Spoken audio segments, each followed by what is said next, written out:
찬양대가 우리가 에바다 찬양대가 방금 십자가 그늘 안에라는 찬양을 했습니다.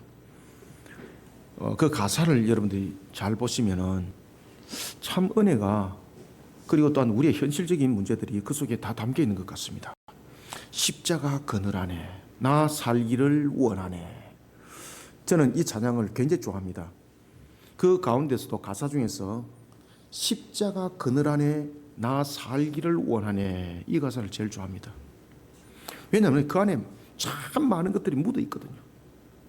그 십자가 그늘 안에 살기를 원하는 속에서는 내가 죄인이라는 고백이 있고요, 예수님이 내 죄를 대속하기 위해서 죽으심이 있고요, 그리고 또한 그 십자가 그늘 안에 살기를 원한다는 속에서는 부활이 있고요, 그리고 또한 새하늘과 새 땅이라는 천국의 소망이 그 안에 다 들어가 있습니다.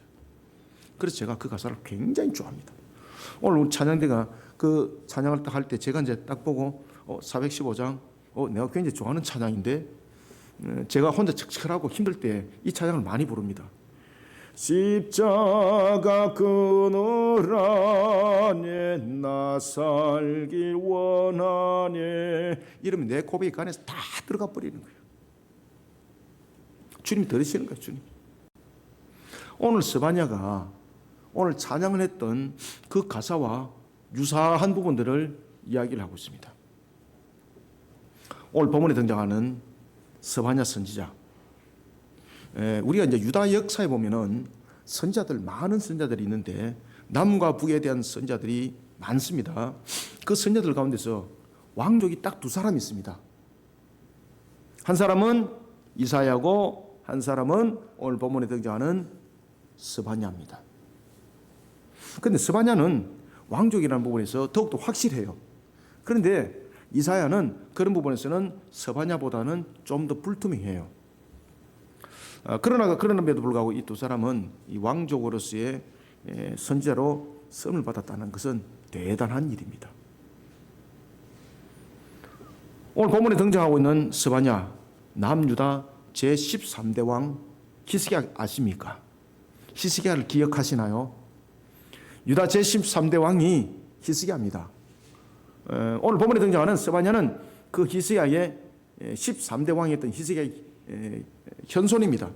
현손이라는 것은 4대 손을 말하는 거죠. 4대 손을 현손이라고 그러거든요. 그는 왕족의 혈통으로서의 주요 선지자로서 활동을 누구로부터 시작하는가 하면 바로 요시야가 왕으로서의 다스리던 그때입니다. 그때 요시야 왕의 통치 초기에 활동했던 선지자입니다. 그때에 누가 있었나요? 동시대에 예레미야가 있었습니다. 예레미야와 함께 동시대에 활동했던 왕족이었고 선지자였습니다. 이런 스바냐는 왕궁을 자유롭게 출입할 수 있었고, 그리고 또한 요시야가 여러분들이 잘 아시는 것처럼 종교개혁을 일으켰던 왕이지 않습니까? 이런 종교개혁의 일정 부분 영향을 끼치게 됩니다. 오늘 본문이 그 내용입니다. 여러분들이 십자가 그늘 안에 살아가기를 원하십니까? 영향을 끼치시길 바랍니다. 우리는 십자가에 영향을 끼치는 자들이 되어야 되는 거예요. 스바냐처럼 내가 왕족 출신이야 그러면서 자신의 권위와 명예를 사람들에게 빗대면서 자랑 삼고 그런 권위 속에 그 권위를 누리고자 했던 사람이 아니었습니다. 그 권위를 전부 다 내려놓고 오늘 여러분들이 찬양했던 것처럼 십자가 그늘 안에서 정인으로 이 사람은 자신의 생을 마쳤던 사람입니다. 스바냐, 요시야 관계로 보면은 분명히 왕족입니다. 그리고 스바냐와 요시야 관계적 측면에 있을 뿐만 아니라 여러 가지 살아가는 그런 시대의 유형들도 비슷한 생각을 가지고 있었던 것 같아요. 그 가운데 하나가 바로 뭔가 하면 신앙적 문제였습니다. 스바냐가 요시야와 관계적 측면에서 볼 때 오늘 본서는 요시야에게 종교개혁을 일으키는 데 발동을 거는 데 있어서 굉장히 중요한 하나의 소스를 줬다라고 여러분들 볼 수가 있는 겁니다. 오늘 스바냐의 본서 기록에 보면은 이 스바냐를 기록했던 동기가 뭔가 하면은 이스라엘 백성들, 남유다 백성들이 우상 숭배와 불의로 가득 찼던 것이죠. 이 나라를 어떻게 할 것인가? 우상 숭배가 만연해 있고 불의로 가득 차 있는 나라의 모습, 백성들의 모습, 결론은 빤한 거거든요. 결국은 살아계신 하나님의 심판만이 기다리고 있는 것이거든요. 이 스바냐 그걸 아니까 이걸 지체할 수가 없었던 거예요. 그럼 나라를 똑바로 세우기 위해서는 어떻게 되는가? 왕이 똑바로 써야 되는 거예요. 그래서 스바냐가 이 메시지를 전하는 겁니다. 요시야가 이 메시지를 받아들이는 겁니다. 만약에 요시야가 이 메시지를 빼딱하게 받아들였다면 스바냐는 그날 죽는 날입니다. 제가 여러분들에게 어떨 때는 지금도 합니다. 그죠? 그때 빼딱한 것으로 받아들이면 안 됩니다. 여러분들. 항상 그것을 교훈적 측면에서 잘 받아들이고 항상 그것을 은혜로 이렇게 포장을 하셔야 됩니다. 그래야만 반드시 결론이 있습니다. 오늘 스바냐가 요시야에게 우상 숭배 속에 만연한 나라, 불의 속에 가득 찬 나라, 이것을 가지고 왕에게 이야기를 하게 됩니다. 왕이 그것을 직언을 받아들입니다. 그런 속에 이스라엘 역사에 있어서 전무후무한 종교개혁이 일어나게 되는 겁니다.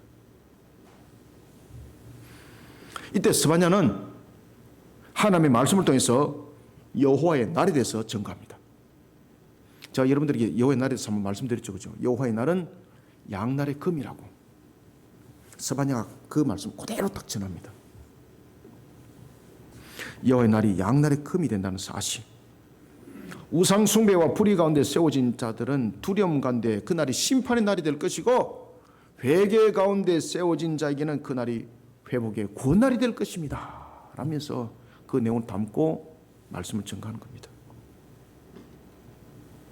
여러분들, 하나님은요 우리를 향해서 이미 약속한 것이 있습니다.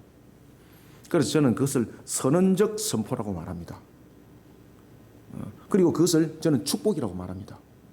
우리가 창세기 1장 28절에 보면 생육하고 번성하고 충만할지어다. 이것은 저는 선언적 선포, 축복에 관한 내용이죠. 축복을 선포하셨고 그것을 선언하셨습니다. 왜 제가 선언이라는 말을 쓰고 있는가 하면 그 안에 들어올 자가 있고 들어오지 못할 자가 있다는 것입니다. 하나님께서는 이미 창세기를 통해서 생육번성 충만함을 약속하셨습니다. 그리고 신명기를 통해서 이런 생육번성 충만함이 포괄적 측면이 이제 보다 더 어떻게 세분적으로 축복이 이루어지는가를 가르쳐주고 있는데 그것이 신명기입니다. 하나님께서는 신명기를 통해서 하나님을 향한 신앙 가운데 흔들림 없이 세워지는 자에게는 세상이 감당할 수 없는 복이 주어질 것을 또 약속합니다. 창세기 내용들은 보다 더 포괄적이라고 말한다면 그 이후에는 점점 세밀하게 말씀을 주고 계세요. 그래서 더욱더 세밀하게 그 말씀을 두 돌판에 딱 새겨서 주잖아요. 이거 지키라.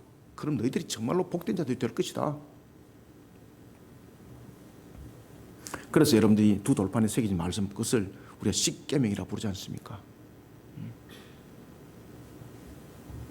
하나님께서는 스바냐 선지자를 통해서 이런 것들을 환상을 통해서 또한 여러 가지 상황들을 통해서 깨닫게 하시고 알게 하시고 이 말씀을 또한 세상 가운데 특히 이스라엘 백성들 가운데 전가하게 하고 또한 요시야에게 이것을 직언하게 만듭니다. 스바냐는 양날의 금이 된다는 여호와의 날을 전가합니다. 여러분들은 여호와의 날이 심판의 날이 되기를 원하십니까? 아니면은 정말로 복된 날이 되기를 원하십니까? 이 선택은요 신앙관에 놓여져 있습니다. 스바냐는 이 사실을 계시의 영을 통해서 깨닫게 되었고 그리고 이 사실을 이제 예루살렘을 향해서 외칩니다. 그 효과적 외침이 되기 위해서 그는 왕에게도 이 내용들을 가지고 직언을 하는 겁니다. 사랑하는 성도 여러분, 하나님께서는 미래를 향한 우리에게 약속하신 것이 있습니다. 그래서 그것을 저는 선언적 선포라고 말하는 거예요. 왜냐하면 그 약속이 들어오려면 반드시 자기를 가져야 되거든요. 그래서 저는 선언적 선포라고 항상 이야기를 해요. 다가올 미래는 저와 여러분들 모두에게 놓여져 있습니다. 분명히 하나님은 축복을 하셨습니다. 그런데 거기에 들어올 자가 있고 못 들어올 자가 있습니다. 우리는 어떤 신앙관으로 자신의 미래를 만들어야만이 될까요? 우리는 어떤 미래를 그리고 우리에게 허락하신 그 시간을 하나님께서 약속하신 그 축복을 어떻게 해서 우리는 누리는 자가 되어야 될까요? 오늘 스바냐를 통해서 하나님께서 주신 말씀을 우리가 세 가지 부분들로서 조목조목 보며 이 말씀을 전가하도록 하겠습니다. 먼저 첫 번째입니다. 구절을 한 목소리로 읽습니다. 시작. 그때에 내가 여러 백성의 입술을 깨끗하게 하여 그들이 다 여호와의 이름을 부르며 한 가지로 나를 섬기게 하리라. 아멘. 자, 여러분들 여기 보면은요, 참 스바냐의 입술을 통해서 증거하는 이 말씀들이 하나 참 굉장히 오묘하다라고 말할 수가 있습니다. 잘 보십시오. 지금 여기서 보면은 여러 백성의 입술을 어떻게 하라는 거예요? 깨끗하게 하라는 거예요. 깨끗하게. 깨끗하게 하지 않고는 뒤에는 일어날 사항이 없다는 겁니다. 그래서 여러 백성의 입술을 먼저 깨끗하게 하라는 겁니다. 여기서 여러분들 깨달아야 되는 것이 있습니다. 우리가 입술은 무엇입니까? 말을 하는 거잖아요. 입술이 굉장히 중요한 수단. 여러분들은 어떤 부분에서는 입술이 어떤 수단으로 굉장히 중요합니까? 저 입술은 립스틱을 바르는 것에서 중요한 역할을 하고 있습니다. 이게 아닙니다. 우리가 입이라는 것은 먹는 또는 말을 하는 기능을 하지만은 입술의 중요한 기능은 말을 표현해내는 것이죠. 그죠? 혀와 함께 연결되어 있어서 그것을 우리는 인격이라고 말하는 거예요. 우리의 인격들은 품행 속에서 나타나고 있고 우리의 표현에는 말 속에서 나타나고 있는 거지 않습니까? 하나님께서 이 시대를 살아가는 우리를 향해서 약속한 것이 있어요. 축복을 선언적 선포를 통해서 우리를 축복하셨어요. 그런데 이 속에서 누릴 자의 자격이 있습니다. 세 가지를 약속하셨습니다. 물론 그 외에 많은 약속도 있는데 가장 대표적인 것을 제가 보자는 거죠. 목사님 제가 볼 때는 약속이 더 많은데요. 그런 시비를 거는 쪽에 말씀을 하지 마시고 좀 대표적인 것을 좀 보자는 거죠. 먼저 우리는 첫 번째 9절부터 10절을 통해서 먼저 첫 번째 신앙의 인격을 바르게 세워야 됩니다. 그래서 오늘 본문에 보면은 입술을 깨끗하게 하여라고 말하잖아요. 신앙의 인격이 바르게 세워져야 됩니다. 하나님의 약속, 우리를 향해서 축복하신 것을 누리려면요, 신앙의 인격을 바르게 세워야 됩니다. 왜냐하면 자격이 돼야 되거든요. 신앙의 인격을 바르게 세우고 하나님을 또한 바르게 섬기시길 바랍니다. 제가 지금 굉장히 중요한 이야기를 했습니다. 제가 지금 이야기하고도 이거 굉장히 중요한 이야기다. 여러분들 신앙의 인격을 바르게 세우고 하나님을 바르게 섬기는 신앙의 걸음이 전목점을 이루어야 됩니다. 신앙의 인격은 바르게 세웠는데 하나님을 바르게 섬기는 것에 나가지 못하면 이 인격은 무엇입니까? 이 인격은 모형물에 불과한 겁니다. 자랑 삼는 것에 불과한 것입니다. 그림에 불과한 것입니다. 효능 없습니다. 신앙의 인격을 바르게 세웠으면 이 신앙의 인격이 액션으로 나타나야 됩니다. 그죠? 그럴 때 하나님께서 축복하신 약속을 누리게 되는 거지. 신앙의 인격을 바르게 세우고 하나님을 바르게 섬기는 신앙의 걸음으로 달려가는 자는 그 삶이 복되게 할 것을 하나님이 약속하셨습니다. 제가 약속한 것이 아니고 하나님이 약속하셨습니다. 만물의 주관자 되시는 하나님이 약속하셨습니다. 우리는 참 기능적으로 굉장히 연약한 것 같습니다. 제가 이제 지지난주에 감기와 장염으로서 한 2주 고생했거든요. 그러면서 이 기관지가 지금 약해져 버린 거예요. 그래서 이 바람이 들어오면은 제가 지금 기침 감기가 아닙니다. 오해하지 마시길 바랍니다. 제가 이제 이래 하니까 마스크를 막 탁 쓰고 막 이렇게 중무장하는 줬는데 아셔야 돼요. 제가 이제 기관지가 약해지다 보니까 바람이 들어오니까 이게 이제 마른 기침이 헛기침이 계속해서 나오는 거예요. 이게 양해를 구합니다. 여러분들 스바냐 선지자는 굉장히 중요한 메시지를 전할 때에 스바냐 선지자뿐만 아니라 모든 선지자들이 공통적으로 전했던 하나가 있는데 그것은 뭔가 하면은 스바냐를 비롯한 모든 선지자들이 전했던 메시지에는 보면은 공통점이 있습니다. 그것은 두 축입니다. 두 축. 그 메시지 속에서는 항상 두 축이 있습니다. 하나는 심판이고 하나는 구원입니다. 항상 그게 묻어져 있습니다. 하나님은 세상을 목적 가운데 창조하셨거든요.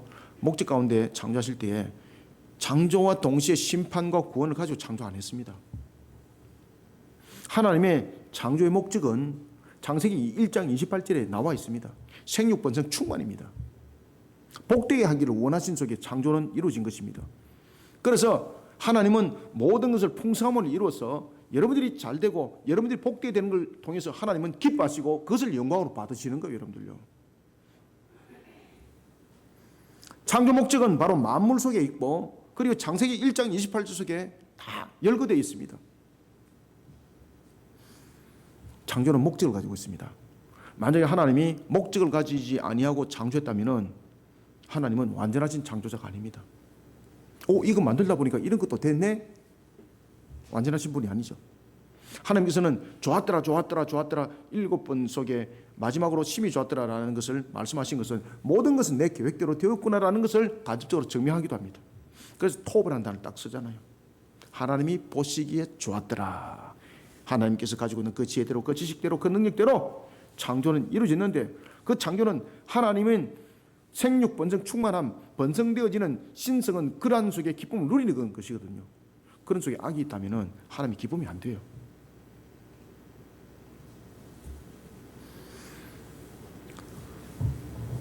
이런 창조주께서 세상의 화복을 축원하신다는 것을, 그리고 또한 하나님은 창조 목적을 가지되 모든 것이 번성하여 일어나는 것이 하나님의 가장 근본이고 근원이라는 것을 기억하셔야 돼요. 세상은 신앙과 사람들의 삶 그리고 자연이라는 삼분법처럼 분리되어 있지 않습니다. 이게 이제 르네상스 시대에 이제 오면서 이게 이제 신앙과 사람들의 삶과 그리고 자연이라는 부분들을 분리해 버렸어요. 그러면서 마치 세상을 삼분법처럼 만들어 버렸어요. 그런데 여러분들 중요한 것은 사람의 삶과 신앙과 자연은 삼분법처럼 분리된 적이 없습니다. 만약에 여러분들이 이렇게 생각하고 있다면 이거 대단히 큰 착각하고 있는 겁니다. 아주 위험한 자리에 놓여져 있다는 증거입니다. 이게 세상은 하나님으로부터 분리된 사실 그 어느 순간도 없었습니다. 창조 이후 지금까지 분리된 사실 단 한 번도 없습니다. 그런데 못된 인간들이 이것을 분리시켜 놓는 거죠. 하나님 안에서 분리된 사실이 없습니다. 미혹의 영에 속지 마시기 바랍니다.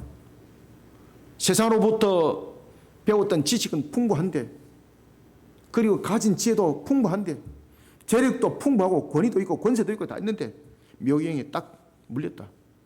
그러니까 이와 같이 하나님을 떠나버리게 만드는 신앙과 세상의 삶과 자연이라는 삼분법을 딱 만들어 놓고 그 속에서 우리의 중심은 삶이다. 삶이 풍요로만이 그것을 복이라고 말하는 것이다. 그러면 그 삶의 풍요로움을 우리가 어떻게 만들어 가야 될 것인가? 이러면서 그 속에서 계속해서 하나님은 몰아내버리고 인간이 중심이 되어서 모든 것들을 만들어가는 속에 탐욕과 정욕과 명예욕과 이런 것들이 막 만들기 시작할 거예요, 여러분들요. 미혹한 영에 속았기 때문입니다. 마귀에게 물렸기 때문이죠. 이런 세상을 향해 하나님께서 지금 진리의 말씀을 주고 있는 거예요. 그러니까 이런 병든 세상 가운데 하나님이 지금도 얼마나 큰 은혜를 베풀고 계십니까? 서만야를 통해서 주신 말씀, 지금 이 시대를 우리에 향한 말씀이기도 합니다. 그러니 얼마나 하나님은 우리에게 은혜를 베풀고 계시냐 말이에요. 창세기 1장 28절은 이미 우리에게 주어진 복이 무엇인지, 하나님의 속성은 세상을 이미 복되게 했고, 창세기 1장 28절은 여기에 대해서 확증이며 동시에 증거이기도 합니다. 그리고 또한 죄악된 세상으로 하여금 하나님께서 축복하신 것을 마음껏 누리라고 또한 그것을 조명해 주니 그것이 신명기 28장 1절이었습니다. 그래서 신명기 1장 28절에서 하나님께서 어떻게 말씀을 조명해 주고 있습니까? 이렇게 말씀을 주고 있습니다. 네가 네 하나님 여호와의 말씀을 삼가 듣고 내가 오늘 네게 명령한 그 모든 명령을 지켜 행하면 네 하나님 여호와께서 너를 세계 모든 민족 위에 뛰어나게 하실 것이라. 아멘. 자신이 하나님 안에 들어가야 복이 됩니다. 그래서 신앙의 인격이 만들어져야 되고, 그리고 하나님을 바르게 섬기는 신앙의 걸음을 반드시 걸으셔야 됩니다. 그러면 하나님 안에 들어갈 수가 있습니다. 스바냐 선자는 예루살렘을 향해 복된 길을 지금 제시하고 있습니다. 입술을 깨끗하게 하여라. 오늘, 목사님, 저는 오늘도 입술을 열심히 닦고 왔습니다. 오늘 본문을 여러분 주시해서 보시면요, 재미있는 것이 이 속에 다가오고 있습니다. 제일 첫 번째 보십시오. 입술을 깨끗하게 하여라. 지금 그 말을 주고 있죠. 두 번째, 여호와의 그 깨끗하게 한 입술을 가지고 여호와의 이름을 어떻게, 저를 보지 마시고 성경을 좀 보시기 바랍니다. 제가 성경 아닙니다. 여러분들 저를 하도 지금 떨어지게 보고 있으니까 제 얼굴이 지금 불타는 것 같습니다. 지금 너무 집중을 잘하셔가지고 성경을 보시기 바랍니다. 성경을. 자, 9절에 보면은 제일 먼저 어떻게 하라? 입술을 깨끗하게 하라. 그러고 그 깨끗하게 한 입술로서 무엇을 불러라? 맞습니다. 여호와의 무엇을 불러라? 이름을 불러라는 거. 이름을 불러라. 이름을 불러라. 이 신앙이죠, 전부 다. 그리고 신앙의 인격들이죠. 그 다음에 세 번째는 여호와께 구하는 자가 되라. 보세요. 입술을 깨끗하게 하라. 여호와의 이름을 불러라. 여호와께 구하는 자가 되어라. 여호와께 구하는 자는 예물을 가지고 여호와께 바칠 것이라고 했습니다. 하나님과 관계 바르게 세워지는 걸음입니다. 그 하나님과 관계를 바르게 세우는 걸음까지 가라는 거예요. 신앙의 인격을 만들었으면 깨끗하게 한 것, 신앙의 인격을 만듭니다. 여호와의 이름을 부릅니다. 그 다음에 세 번째, 여호와께 구하는 자가 되라는 것은 신앙적 측면에서 우리의 모습들, 하나님을 바르게 섬기는 그 걸음으로 가라는 겁니다. 그럴 때 하나님께서 축복하신 그 복을 누린다는 거예요. 하나님과 관계가 바르게 세워진 자는 하나님께서 축복하신 복된 자리의 중심에 세워지게 됩니다. 그러기 위해서는 신앙의 인격을 바르게 세워야 되고 입술을 깨끗하게 하라. 이것이 무엇이라고요? 신앙의 인격을 바르게 세워야 되는 거예요. 그 다음에 하나님을 부르는 자리에, 그리고 하나님께 구하는 자로서의 그 모습이 이루어지는 것, 종합적으로 말씀드리면 하나님을 바르게 섬기는 신앙의 걸음을 말합니다. 이런 걸음에, 이런 위치에 자신을 세우라는 거예요. 하나님을 바르게 예배하고 경배하는 신앙의 인격을 세워야 합니다. 9절 10절 두 절을 함께 읽습니다. 시작. 그때에 내가 여러 백성의 입술을 깨끗하게 하여 그들이 다 여호와의 이름을 부르며 한 가지로 나를 섬기게 하리니 내게 구하는 백성들 곧 내가 헛된 자의 딸이 구수 강 건너편에서부터 예물을 가지고 와서 내게 바칠지라. 아멘. 여기서 여러분들이 주목할 것은요, 갖다 바치는 것에 주목하면 안 됩니다.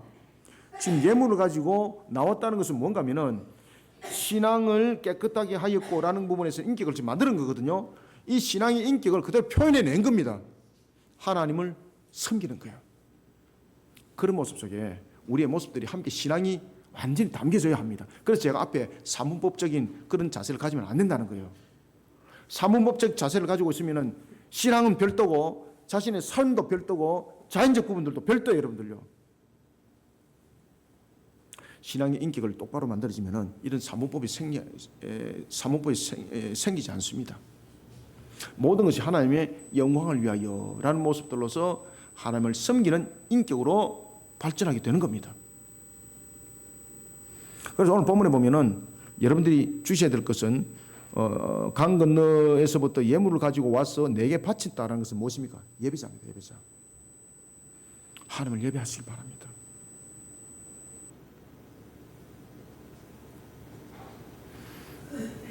베드로전서 2장 11절의 말씀처럼 우리가 좋은 인격을 형성하기 위해서는 먼저 절제함이 있어야 됩니다. 신앙의 좋은 인격을 만들어 가시려면요, 세상 가운데 절제할 것이 있어야 됩니다. 그렇죠? 예배를 드리는 것에 있어서 방해하는 것 절제해야 됩니다. 내가 신앙의 삶에 있어서 내가 하나님의 공의로운 삶을 살기 위해서는 불의한 재물 절제해야 됩니다. 그렇죠? 절제할 것이 참 많습니다. 우리는 신앙의 인격을 세우기 위해서는 우리의 모습 속에 절제할 것이 있어야 됩니다. 이게 다른 것으로 되지 않습니다. 그래서 제가 십자가 그늘 안에 찬양 좋아한다고 그랬잖아요. 십자가 신앙으로 세우자마니 그 절제 영이 우리 속에 와닿고 그 역사가 일어날 수 있습니다. 우리의 인간적 의지, 인간적 발동 한계가 있습니다. 절제는 되는데 시간이 좀 지나면 스트레스 받습니다. 반드시 그 결과 옵니다. 신앙으로서 절제해 나가지 못하고 십자가 신앙으로 절제해내지 못하고 내 의지로서 절제하자요. 첫 번째 되고 두 번째 되고 세 번째 되는데 그때부터 세 번째 살 넘으면 이제 시험이 오기 시작합니다. 제가 이제 금식기도도 제가 이제 그 과거에는 많이 했고 지금 제가 이제 심장에 무리가 와서 이제 그 일들을 그것들 못 하는데 항상 3이 고비입니다. 완전 금식이 들어가잖아요. 그럼 물과 고기 다 끊어버리거든요. 저 같은 경우는 전부 다 끊어버려요. 그러면 어떨 때가 제일 힘든가 하면 3일째 몸이 탑니다. 좀 죄송스러운 말인데 변을 보면 변이 새까맣게 놉니다. 속이 타서 진짜로 속이 탔어. 3일이 고비입니다. 그 다음에 이제 일주일 지나고 2주째 되면 여기 또 고비가 또 옵니다. 이런 3이라는 그런 고비들이 많습니다. 우리가 보면은 신앙적 고비도 있을 때가 많습니다. 우리가 요셉이 오늘도 이제 새벽기도 때 여러분에게 말씀드렸죠, 그죠? 요셉이 자신의 열 형제를 옥에 가두지 않습니까? 며칠 가뒀습니까? 3일. 처음에 가두었을 때는 뭣도 모르고 같이 가지고 두려워서 떠는데 둘째 날 되면 정신을 좀 차리기 시작합니다. 내가 왜 여기 있지? 그 다음에 셋째 날 되면 갈등을 가지기 시작합니다. 그래서 3일을 딱 가두는 거예요. 우리에게 주어진 내용 속에 이런 속에 우리는 자신의 의지를 가지고 절제할 수 있는 것은 결국은 한계를 가질 수밖에 없다는 거죠. 신앙으로 절제하셔야 됩니다. 그래야만이 그것을 지속성을 가질 수가 있습니다. 우리가 신앙의 인격을 만들기 위해서는 절제되는데 반드시 십자가 신앙을 담안 속에서 절제하시길 바랍니다. 그러지 않으면 싸움이 일어나고 그래 니 잘났다 내 잘났다 이 모습 나타나고요. 온갖 것들 속에 막 요동치는 마귀의 역사 일어나게 되는 겁니다.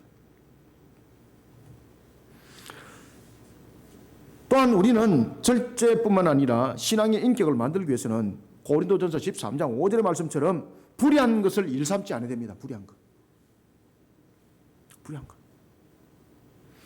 그리고 골로새서 2장 7절의 말씀처럼요. 감사하는 신앙의 자세를 반드시 가지시길 바랍니다. 감사는 여러분들 앞에 놓여있는 장벽을 허물어버리고 막혔던 길을 뚫게 만듭니다. 하나님께서. 그래서 항상 감사하라고 그러잖아요. 그죠? 감사 신앙을 가지셔야 됩니다. 신앙 인격을 만들기 위해서. 그런데 이 신앙 인격을 만들기 위해서는 누굴 향해서 감사 신앙을 가져야 될까요? 하나님을 향해서. 오늘도 나를 있게 하신 하나님 감사합니다. 우리 이제 최성진 형제가 보면은 은혜 나누면서 요새 감사에 대해서 계속 지금 라이브로 올려놓고 있습니다. 뭐 어떤 때는 보니까 여러 가지 부분에서 교회에서 빈체를 줬는데 감사하다고 올려놨더라고요. 그게 사소한 건 아니죠. 모든 것이 하나님께 나에게 주심이죠. 이런 식으로 감사하는 항상 신앙의 자세를 가지셔야 됩니다. 그게 신앙 인격을 만들어가는 주요 요소입니다. 처음에는 어떻게 하라고요? 절제할 줄 알아야 돼요. 절제. 나는 참으리라 반을 가지고 10번째로 해도 안 됩니다. 우리가 우리의 인위적으로 할 수 있는 것은 한계를 가지고 있어요. 나중에는 오히려 스트레스가 됩니다. 오히려 분쟁이 되고 싸움이 됩니다. 반드시 십자가 신앙으로 절제형을 키우시기 바랍니다.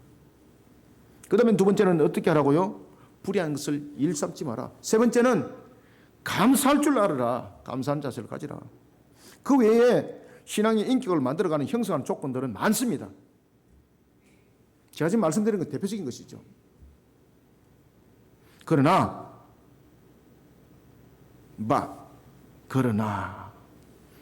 이 모든 것들을 다 이루었을지라도 하나님 앞에 신앙의 인격을 바르게 세워나가지 못한다면 지금까지 세웠던 모든 인격의 형성들은 공술의 공수가 됩니다.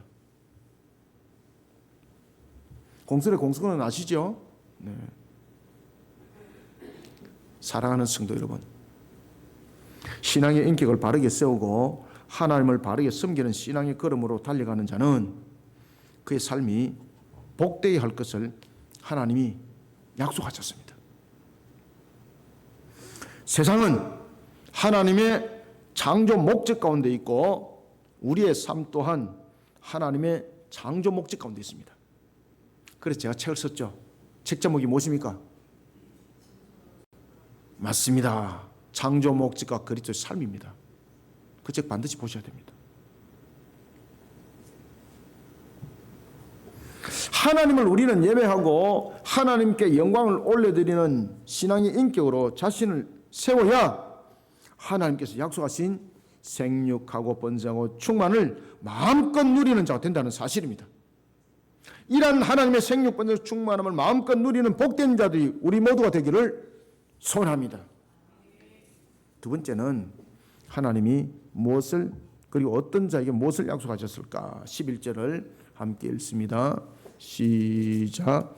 그날에 네가 내게 범죄한 모든 행위로 말미암아 수치를 당하지 아니할 것은 그때에 내가 네 가운데서 교만하여 자랑하는 자들을 제거하여 네가 나의 성산에서 다시는 교만하지 않게 할 것임이라. 아멘. 두 번째는 여러분들 교만이라는 것은 하나님을 의지를 할까 의지를 안 할까요? 하나님을 의지하지 않습니다. 우리는 두 번째 하나님께서 약속했습니다. 어떤 자가 복이 있고 어떤 자가 은혜가 있는가? 하나님을 의지하시길 바랍니다. 이게 간단한 것 같는데 잘 배우셔야 됩니다. 우리는 두 번째로 11절부터 12절을 통해서 하나님만을 의지하는 신앙과 하나님 안에 머물기를 갈망하는 신앙이 있어야 됩니다. 하나님 안에 머물기를 갈망해야 됩니다. 하나님을 의지할 뿐만 아니라 하나님 안에 머물기를 갈망해야 됩니다. 하나님 안에 머물기를 갈망하는 신앙에 대해서 하나님은요 어떻게 하시는가? 한량없는 은혜를 베풀어 주실 것을 약속하셨어요. 여러분들요, 한량없는 은혜를 베풀어 주실 것을 약속하셨어요. 얼마나 감사해요. 여러분들 지문서 갖고 오라 소리 안 했잖아요 지금.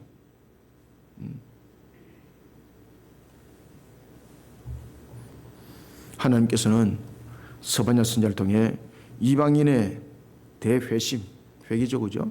대회심과 함께 남은 자를 중심으로 선민의 회복을 지금 약속하고 있습니다. 그래서 이런 내용들을 들었던 요시아가 종교개혁을 일으키는 겁니다.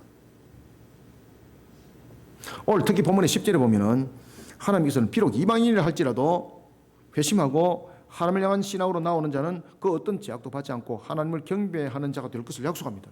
이거 그 당시에 이 내용은요 살인적인 내용입니다. 이 내용은 스바냐 입에서 지금 증거됐잖아요. 스바냐 돌로 맞아 죽을 내용들입니다. 이거. 왜냐하면 유대인들은 선민적 사상들을 가지고 있기 때문에 자신들 외에는 구원이 없다는 것입니다. 이방인 속에는 구원이 없습니다. 그런데 오늘 본문에 보면 이방인들도 성산에 함께 오를 것을 말씀주고 있습니다. 이거는 말 그대로 말하면 자신들을 욕되게 하는 짓이거든요. 그런데 스바냐는 하나님의 말씀을 그대로 지금 증거하고 있는 겁니다. 요시아가 그것을 지금 다 듣고 있는 겁니다. 여러분, 하나님이 온 세상의 사람들을 볼 때 사람들은 비교급을 통해서 구분하고 차등을 주지만 하나님 볼 때는 전부 다 하나님의 형상이에요. 누구든지 하나님 안에 머물기를 원하고 하나님을 의지하는 신앙 하나님이 받아들여요. 그리고 그들에게는 똑같이 한량없는 하나님의 은혜를 베푸세요. 왜? 하나님 볼 때는 전부 다 동일한 하나님의 형상이니까. 얼마나 큰 은혜인지 모릅니다. 자신의 불의한 죄를 돌아보고 회심한다는 것은 이방인에만 있는 것이 아닙니다. 비록 자신을 선민이라고 부를지라도 하나님 앞에 죄인의 삶을 살아가는 자는 그것 또한 하나님 앞에 이방인입니다. 만약에 우리가 하나님 앞에 불신의 상태로 살아간다면 모든 사람들은 그 사람들은 전부 다 이방인입니다. 그러나 하나님께서 은혜를 베풀어 주십니다. 회심하고 하나님 앞에 진실된 신앙으로 세워진 자 대해서 그의 과거의 모든 죄를 용서하겠다는 거죠. 그의 과거의 죄를 모두 용서할 것을 약속했습니다. 그리고 자신을 성화 가운데 녹여가면은 과거의 죄악을 반복적으로 하지 않는 자들이죠. 그러한 성화 가운데 놓인 자는 다시는 징계하지 아니할 것을 또한 약속했습니다. 그런 회심 속에 돌아온 자는 하나님으로부터 보호를 받을 것이고 구원과 함께 하나님의 축복이 열리고 그 삶이 기뻐지고 은혜가 충만한 것이 감당할 수 없는 한량한 은혜로 부어지니까 기쁨이 하늘을 찌르게 된다는 거예요. 그런데 오늘 본문에 보면 이렇게 말합니다. 그러나 또 but, 그죠? beauty, good. 그러나 교만하여 자랑하는 자는 주의 성산에서 제거버리겠다. 여러분, 교만은요 독선적이고 자기를 과시하는 모습입니다. 교만은 호세아서 13장 6절의 말씀처럼 하나님을 잊어버리게 만듭니다. 내가 할 수 있다는 것이죠. 교만은 디모데전서 3장 6절에 하면은 그 기원과 그 근원은 마귀로부터 이루어지고 있습니다. 야심을 가지고 만들고 악한 마음을 가지게 만듭니다. 그런데 오늘 본문에 보면은 반면에 곤고하고 가난한 백성, 이 곤고하고 가난한 백성은 누굴까요, 여러분들? 곤고하고 가난한 백성은 하나님 가운데 둔다고 약속하고 있습니다. 여러분, 하나님 가운데 둔다는 것은요 어떤 의미를 가지고 있는 거 아십니까? 만복을 누리는 겁니다. 하나님 가운데 둔다는 것은요 세상이 그를 넘어뜨리지 못하고 어떤 악한 것들도 그들을 침노하지 못한다는 뜻입니다. 누굴 둔다는 겁니까? 공고한 자, 가난한 자. 그러면 나는 참으로 복 있는 자구나. 나는 집대가리도 없고 한 달에 10만 원도 못 벌고 나 기초수급자니까 모든 사람 복되겠네. 그러면 대한민국에 있는 기초수급자 다 복됩니까? 지금 그 말 아닙니다. 이 말은 비록 가난함이 물질적 문제로서 가난해질 수 있고 공고해질 수 있습니다. 그런데 오늘 본문에서 말씀드리고 있는 12절의 본문은 그 내용을 말하고 있지 않습니다. 이 내용은 무엇인가 하면은 오직 여호와만을 의지하는 신실한 신앙의 자세를 말하고 있습니다. 11절과 12절 두 절을 한 목소리를 읽습니다. 시작. 그날에 네가 내게 범죄한 모든 행위로 말미암아 수치를 당하지 아니할 것은 그때에 내가 네 가운데서 교만하여 자랑하는 자들을 제거하여 네가 나의 성산에서 다시는 교만하지 않게 할 것임이라. 내가 곤고하고 가난한 백성을 네 가운데에 남겨두리니 그들이 여호와의 이름을 의탁하여 보호를 받을지라. 아멘. 여러분들, 이 본문을 통해서는 반드시 마태복음 5장 3절 기억하셔야 됩니다. 그죠? 우리 마태복음 공부 다 했죠, 그죠? 마태복음 5장 3절이 무엇을 산상수훈을 통해서 예수님이 무엇을 가르쳐 주고 있습니까? 심령이 가난한 자는 어떻다? 복이 있나니라고 말하잖아요. 그 말씀과 함께 연결되고 있는 겁니다. 이 말씀이 물질의 가난함을 말하는 것이 아닙니다. 내면적 가난한 신앙을 말합니다. 다시 말씀드리면은 오직 하나님만을 바라보는 신앙, 회개의 신앙으로 자신을 세워가는 신앙, 이것을 공고한 신앙, 공고한 자, 가난한 자라고 말을 하는 것입니다. 오직 하나님만을 바라보는 공고한 신앙, 세상의 부귀와 영화를 바라보거나 세상에 의지하지 않고 오직 하나님 한 분만을 의지하는 가난한 신앙을 하나님은 외면하지 않습니다. 이런 신앙을 가르쳐서 마태복음 5장에서 복이 있다라고 말씀을 주고 있는 겁니다. 그래서 산상수훈에 보면은 팔복에 관해서 이야기를 하지 않습니까? 그렇죠? 그 내용들입니다. 그러면 예수님께서 말씀을 주고 있는 것은 전부 다 구약적 바탕을 가지고 말씀이 전거되어지는 겁니다. 여러분, 세상에서 가장 안전한 거처가 어딜까요? 지하입니까? 굴입니까? 아니면 안가와 같은 곳입니까? 요한계시록 6장 15절 이하에 보면은 7번째 인의 재앙이 내릴 때에 세상 사람들이 자신들의 눈으로 볼 때에 자신들이 판단하여서 제일 안전한 곳으로 피했는데 어디로 피했습니까? 하나님 안으로 안 피합니다. 굴과 같은 곳으로 피하고 산과 같은 곳으로 피하고 바위 틈에 숨습니다. 그러면 그곳에는 심판을 면할 수 있는 장소입니까? 결코 안전지대가 될 수 없습니다. 하나님 안으로 피해야 됩니다. 그러니까 길을 가르쳐 줄 때 똑바른 길을 알고 가셔야 됩니다. 지금 여러분들이 얼마나 은혜가 내리고 복된 비가 내리는지, 이 자리가 얼마나 하나님께서 여러분들을 충만케 만들어가는지 깨달으셔야 됩니다. 왜냐하면 지금 여러분들을 올바른 길로 인도하고 있으니까요. 여러분들 지금요 로또에 당첨된 것보다도 더 큰 은혜 속에 여러분들 지금 놓여져 있습니다. 하나님 안에 피하셔야 됩니다. 하나님 안에. 저를 따릅니다. 하나님 안으로 피하자. 시작. 하나님 안으로 피하자. 아멘. 이런 자를 하나님은 결코 외면하지 않습니다, 여러분들. 사랑하는 성도 여러분, 하나님만을 의지하는 신앙, 하나님 안에 머물기를 갈망하는 신앙으로 복된 열매를 맺으길 바랍니다. 왜냐하면 하나님께서는 이런 신앙으로 하나님을 향하여서 나아가는 자 복되게 할 것을 오늘 본문에도 보면 약속하셨거든요. 하나님은 불변하신 분이거든요. 감정이 유발되어서 야 어저께 내가 그 한 말 취소할게 이리 말하지 않아요. 하나님은 불변하시고 완전하신 분이에요. 그런 하나님께서 약속하셨어요, 여러분들요. 은혜로우신 하나님께서 약속하셨습니다. 전능하신 하나님께서 약속하셨습니다.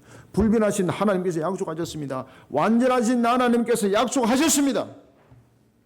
오늘도 하나님의 약속의 나무에 머무는 자가 되지 마시길 바랍니다. 약속은 했는데 그 약속의 나무 앞에 머물기만 하시면 안 됩니다. 반드시 그 열매로 응답받으셔야 복이 있습니다. 오늘 하나님의 약속의 열매에 대해서 머무는 모습이 아니라 그 열매로 응답받는 복 있는 자리에 우리 모두가 세워지기를 소원합니다. 마지막으로 우리는 세 번째, 하나님께서 무엇을 약속하셨을까? 13절 함께 읽습니다. 시작. 이스라엘의 남은 자는 악을 행하지 아니하며 거짓을 말하지 아니하며 입에 거짓된 혀가 없으며 먹고 누울지라도 그들을 두렵게 할 자가 없으리라. 아멘. 자, 여기에서 이제 우리가 하나님께서는 어떤 자를 축복하셨을까? 13절입니다. 계속해서 이제 반복적으로 나타나고 있는 지금 19절, 10절, 11절, 12절 이 부분들이 반복적으로 나타나는 의미적 부분들이 이제 단어로 딱 하나 등장을 했거든요. 그 등장이 바로 뭔가 남은 자입니다. 남은 자. 남은 자입니다. 남은 자의 신앙이 되시길 바랍니다. 우리 마지막으로 하나님 나라를 향한 남은 자의 신앙으로 세워진 자는 이 땅에서도 천국의 삶을 영적 축복과 함께 누릴 것을 하나님께서 약속하셨다는 사실을 잊지 마시길 바랍니다. 남은 자. 그럼 누가 남은 자인가? 남은 자는 무엇인가? 하나님께서는 스바냐 선지자를 통해서 남은 자가 누릴 영적 축복에 대해서 약속했습니다. 여러분, 한 가지 질문을 하겠습니다. 회개함으로 하나님께 나온 남은 자는 어떤 모습으로 신앙의 삶을 살아갈까요? 그리고 또 어떤 모습으로 신앙의 삶을 살아가야 할까요? 여기에 대해서 오늘 하나님께서 세 가지 말씀을 주고 있어요. 그래서 우리는 남은 자로서의 우리의 신앙과 남은 자로서의 우리의 삶들은 어떻게 살아가야 되는가, 세 가지 방향 속에 살아가시길 바랍니다. 이 속에 여러분들은 하나님께서 축복하신 그 복된 자리에 서게 되는 겁니다. 첫 번째로 남은 자는 악을 행하지 않습니다. 악을 행하는 자 어떤 복도 못 누립니다. 반드시 하나님께서 그 값으로 심판하십니다. 값으로 응답받습니다. 인과응보는 아니지만은 공의의 원리에 의해서 하나님께서 징계를 내리십니다. 세상은 인과응보를 가르칩니다. 그리고 샤머니즘 종교 속에 있는 그런 우상 숭배자들은 인과응보를 가르칩니다. 네가 절을 100번 하면은, 네가 공양을 갖다 바치면은, 그죠? 정성을 다하면은, 여기 전부 다 뭡니까? 인과응보입니다. 정성은 했지만 그 정성 속에 하나님을 향한 내용들이 없고 자신의 어떤 요구사항들이 있을 때는 그건 신앙이 아니죠. 응답 못 받습니다. 그래서 모든 부분들은 공의로워야 됩니다. 그런데 우리가 공의로운 부분들은 우리가 완전하지 못하기 때문에 우리가 스스로 공의를 세울 수 없거든요. 그런데 남은 자를 통해서 하나님께서 가르쳐주고 있어요. 어떻게 하면 너희들이 공의를 세울 수 있고 어떻게 하면 너희들이 그런 공의 속에 하나님께서 축복하신 그 은혜를 마음껏 누릴 수 있는가. 남은 자가 되라는 거죠. 그럼 남은 자는 가르쳐주고 있습니다. 남은 자는 그러면 어떤 자들인가? 첫 번째, 악을 행하지 말아야 된다. 악은 누구와 결탁하고 있습니까? 마귀와 결탁하고 있는 겁니다. 행위는 그 사람의 상태를 나타내고 있습니다. 예레미야서 16장 17절에 하면 하나님은 그 사람의 행위를 살피신다고 했습니다. 입술로만 주야 주야 외치지만은 하나님은 무엇을 보고 있습니까? 그 사람의 심령 처음 다 읽어요. 이것이 주여 주여 외치지만은 참 믿음의 신앙이 있는지 없는지 하나님 다 감찰 다 해요. 하나님은 감찰을 뿐만 아니라 예레미야서 17장 10절에 하면 그 행위대로 보응을 해요. 그것이 공의예요, 공의. 인과응보가 아니고 그것을 공이라고 말해요. 하나님 나라를 향한 남은 자의 신앙은 거짓되지 않아야 합니다. 이중 가면을 쓰지 않아야 됩니다. 그래서 첫 번째로 악을 행하지 마라. 악을 행하는 자 되지 마라. 그 다음에 두 번째는 남은 자의 신앙은 무엇인가? 거짓을 말하지 마시길 바랍니다. 거짓을 말하지 마시길 바랍니다. 거짓은 사실이 아닌 것을 사실처럼 꾸며서 말하는 것을 거짓이라고 말하죠. 어떤 사람이 그럽니다. 나는 다른 데서는 탁월하지 못하는데 거짓말을 만드는 데는 탁월함이 있어요.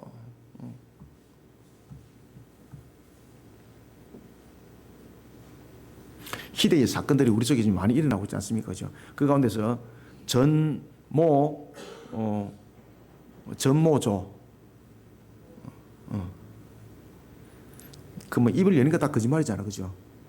나중에 뭐 점검을 갖다 대니까 전부 다 거짓말이고. 그러면서 지금 교도소에서 뭐라고 말하는가 하면 많은 사람들이 내가 지금 책을 쓰기를 원하고 많은 사람들이 내가 쓴 책을 읽어보기를 원한다. 그럼 사기꾼이 이제 사기를 쓰는 거지, 사기로. 그런 책들은 절대 발간하시면 안 돼. 그런 책은 수입이 되더라도 발간하는 그 출판사는 망할지어다. 망해야 됩니다. 그런 데는. 왜 그렇습니까? 속이는 일에 그것을 팔아먹는 거잖아요. 망해야 됩니다. 그런 데는 반드시. 정치꾼도 거짓말 얼마나 많이 합니까? 반드시 망할지어다. 여러분들요, 거짓은 사실 꾸며내는 건데 여러분들이 잘 아시는 것처럼 하나님께서 그것을 계명으로 지금 엄하게 명하고 있습니다. 제9계명 기억나십니까? 제9계명 무엇이에요? 거짓 증거하지 마라 그랬잖아요. 하나님으로부터 용서받지 못합니다. 남을 속이는 자는 하나님을 욕되게 하는 것과 같습니다. 용서받지 못합니다. 그래서 남은 자의 신앙은 첫 번째 악을 행하지 안 하고 두 번째는 거짓을 말하지 않습니다. 그 다음에 세 번째는 남은 자의 신앙은요, 거짓된 혀가 없습니다. 거짓을 말하는 것과 거짓된 혀. 여러분들 야고보서 3장 5절에 의하면 혀는 작은 지체 가운데 하나입니다. 그런데 이 작은 지체 가운데 있는 혀가 온 나라를 불질르기도 하죠. 그죠? 사람을 화병 걸리게 만들기도 하고. 그래서 혀를 잘 제어해야 됩니다. 혀는 작은 지체 가운데 하나지만 매우 중요한 기능을 하고 있습니다. 잠언 21장 23절에 따르면 혀는 환난의 근원이 되기도 합니다. 그래서 우리가 속담에 이런 말 있지 않습니까? 말 한마디에 천냥 빛을 갚는다. 혀를 잘 움직이게 됩니다. 혀를 잘 움직이게 됩니다. 아주 중요한 기능을 하고 있는 혀 잘 제어해야 됩니다. 그럼 이것을 어떻게 제어하겠습니까? 반 갖고 여러분들 콕콕 찔러가지고 제어할래요? 시편 37편 30절은 여기에 대해서 답을 주고 있습니다.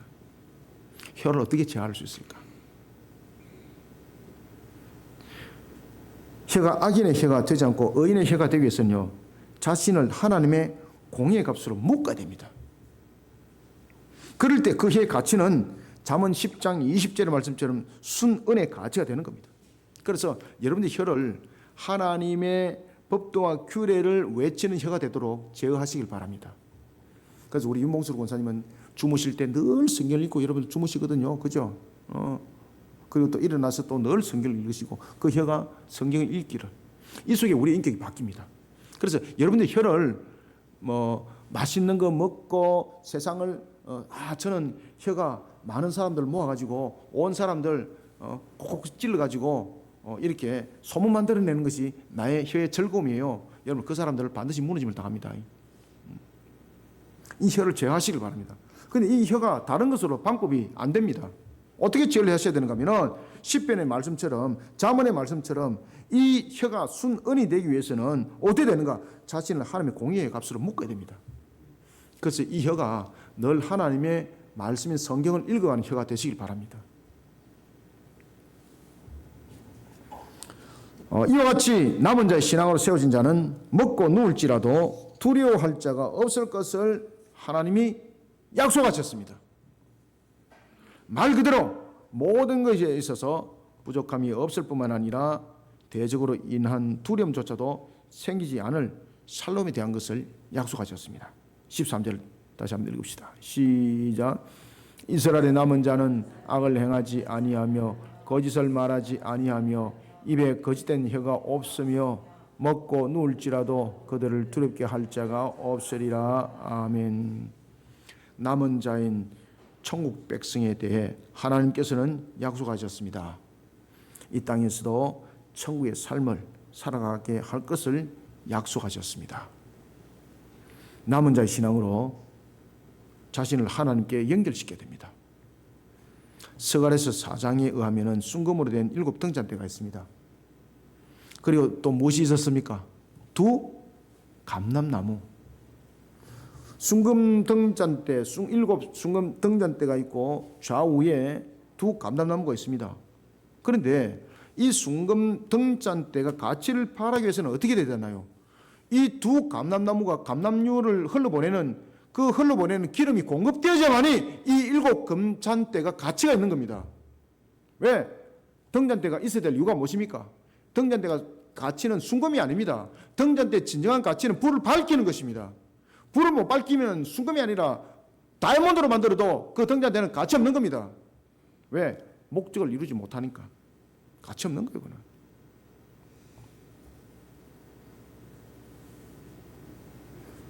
연결되는 간입니다.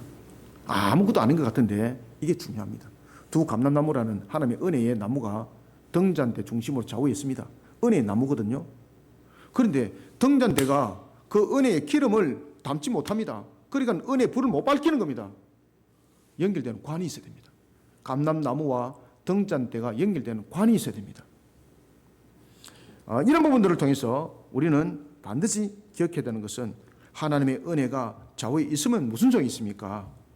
사랑하는 성도 여러분, 남은 자의 신앙의 관으로 자신과 하나님 사이를 연결시켜야 됩니다. 나라를 향한 남은 자의 신앙으로 세워진 자, 이 땅에서도 복을 받습니다. 하나님 나라를 향한 남은 자의 신앙관으로 여러분을 세우셔야 됩니다. 그래서 우리는 하나님께서 우리에게 베푸시는 은혜의 나무가 있습니다. 감람나무가 있습니다. 등잔대가 있지만 이것이 연결되지 않으면 아무 소용이 없는 겁니다. 남은 자의 신앙관으로 연결시키시기 바랍니다. 이런 속에 하나님께서 약속하신 그 약속을, 그 축복을 마음껏 누리는 우리 성도들이 다 되시기를 소원합니다. 말씀을 맺습니다. 세상은 부인할 수 없는 현실 가운데 놓여져 있습니다. 그죠? 그것이 우리의 환경이라 말하지 않습니까? 창조주 하나님께서는 만물에 대해서 절대적 주권을 가지고 계십니다. 창조주 하나님께서는 만물을 친히 지금도 운행하고 계십니다. 뿐만 아니라 생명을 주관하고 계십니다. 우리의 화복을 주관하고 계십니다. 이것을 이탈하시면 안 됩니다. 이것을 이탈해버리니까 종교, 삶, 자연, 산문법이 되는 겁니다. 하나님을 향한 신앙관을 뚜렷하게 만들기 위해서는요, 하나님의 살아계심에 대해서 확신하는 신앙을 가지셔야 됩니다. 하나님의 어떠하신 분에 대해서 확신하는 신앙을 가지셔야 됩니다. 오늘 스가랴도 그 말씀을 중심으로 내용을 정하고 있는 거지 않습니까? 하나님이 살아계시지 않다면 이 말씀 정은 전부 다 거짓말입니다. 이거 전부 다 거짓말입니다. 사랑하는 성도 여러분, 신앙의 인격을 바르게 세우고 하나님을 바르게 섬기는 걸음에 대해 그의 삶에 복될 것을 살아계신 하나님께서 약속하셨습니다. 살아계신 하나님만을 의지하는 신앙과 하나님 안에 머물기를 갈망하는 신앙, 그리고 하나님의 나라를 향한 남은 자의 신앙으로 자신을 복되게 세워나가야 합니다.